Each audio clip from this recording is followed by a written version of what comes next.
Hey, hey, what is up? It's Jim. I'm back, but this time not with the tiller tip. This time with some breaking news. It's a beautiful Saturday before Christmas. I am out and about running errands, doing some Christmas shopping, whatever. And I got news. I heard that Rickey Henderson died. If you don't know who Rickey Henderson is, wow, what a legend. He is the stolen base king. He is a world champion with the Oakland Athletics. He is in the Hall of Fame. Apparently, he had pneumonia, and it wasn't just about, and it took him down.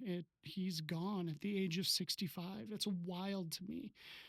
Rickey Henderson stole 1,406 stolen bases, and that record will never be broken. He played 25 seasons, and number two, Lou Brock, is almost 500 stolen bases behind him. It's wild. It's a record that will never get broken.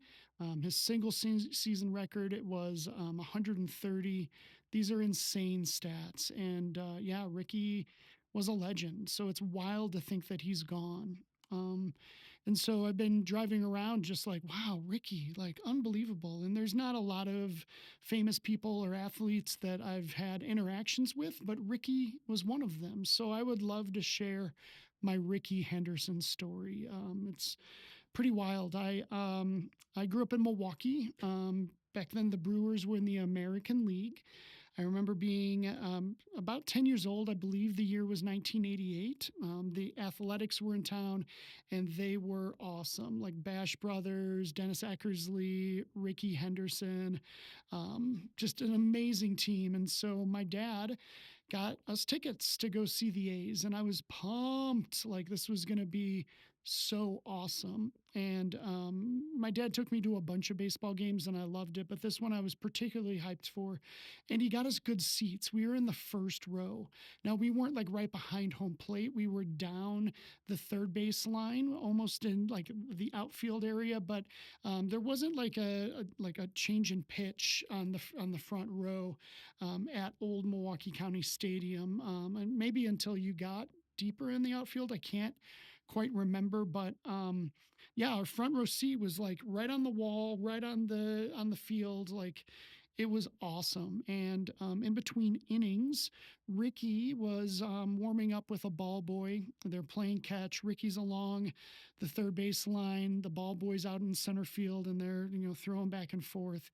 And the ball boy overthrew Rickey. Now he was not tall, so maybe that's why. Maybe that's why he stole so many bases. That made him faster, being shorter. But, anyways, this ball ends up rolling right to the wall in front of me, and I'm like, oh my gosh, like there it is. I'm gonna get this ball. I am just like reaching down, trying to get this thing like with all my might, and I'm a little guy, so I'm like almost like, Dad, can you grab my legs? Like I want to get this ball, but it's all happening so quick. So I reach, and then I fall. I tumble onto the field, like literally, and I'm laying there on the warning track with this baseball in my hands, and Rickey walks right up to me. And without saying a word, he just reaches his hand out, and he's got to look like, nice try, kid. That's my baseball. Give it back.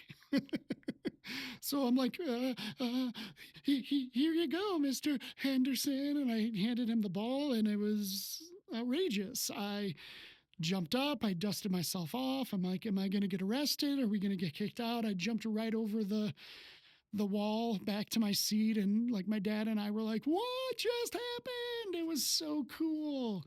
And so after Rickey and the ball boy are done playing catch, like, of course I'm going to get the ball, right? Like he's going to hand it to the kid that was so desperate to get that baseball that he fell on the field. And,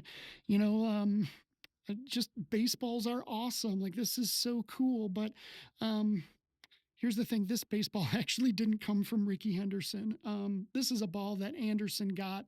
I cannot remember who from, but we go to a lot of major league games, the two of us, and we've got some friends we do baseball games with a lot. And he got this for being cute, because cute kids get baseballs at baseball games from the players. And maybe I wasn't a cute kid.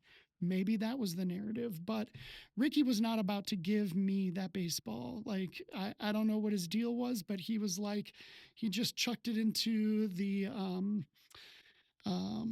dugout and went out and fielded his position and like, what in the world? Like, why would you not give the kid the baseball? Like, Ricky, are you kidding me?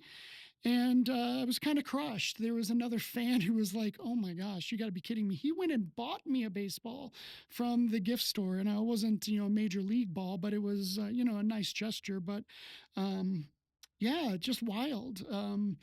I know there's tons of stories about, Ricky kind of just being a goofball or kind of seemingly cold-hearted. I don't think he was a bad dude at all. And I was telling Anderson this story the other day, and he's like, "Oh my gosh, that story's wild. You should tell Ricky. You need to reach out to Ricky and tell him what happened. I bet you he'll give you a baseball. He'll probably autograph it." And I'm like, yeah, just pretty wild to tell him. I would love the opportunity to tell him. Um, just to see if he remembers it. I mean, it's such a vivid memory for me. And yeah, just I'm not going to have that chance now. And that's really sad. Just can't even believe that he's gone. That's wild. So I don't know. I guess the reason I wanted to share that is because, like, man, things are just so unpredictable, aren't they? Like, wouldn't have guessed that I'd be making a video in memoriam of Ricky. And I know a lot of people are sharing stories of him today. And, I would have wore green and gold today had I known. But yeah, this stuff be fragile. Like, there's no telling. Um, I don't have the right words, but like, you just don't know what's coming. And, you know, I think about my dad. I think about, the reality that he took me to this game, and that's a story that we had. And he passed away 2.5 years ago, and I wish I could rehash that story with him because he maybe remembers it a little bit differently than me, but I'm sure I've got it accurate. Um, I've got a friend of mine who runs a coaching business, and it's called Legacy Guides. Shout out to Brian up in Montana. And the tagline of this organization is that we are writing the story that others will tell.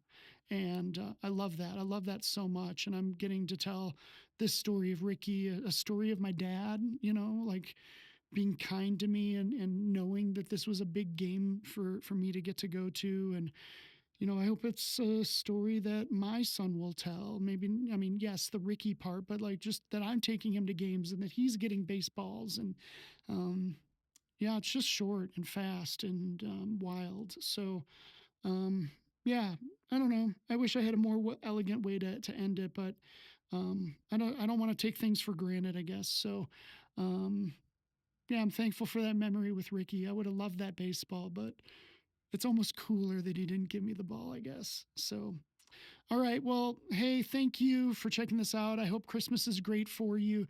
Yeah, I guess I'll see you next time. All right. Take care. Bye.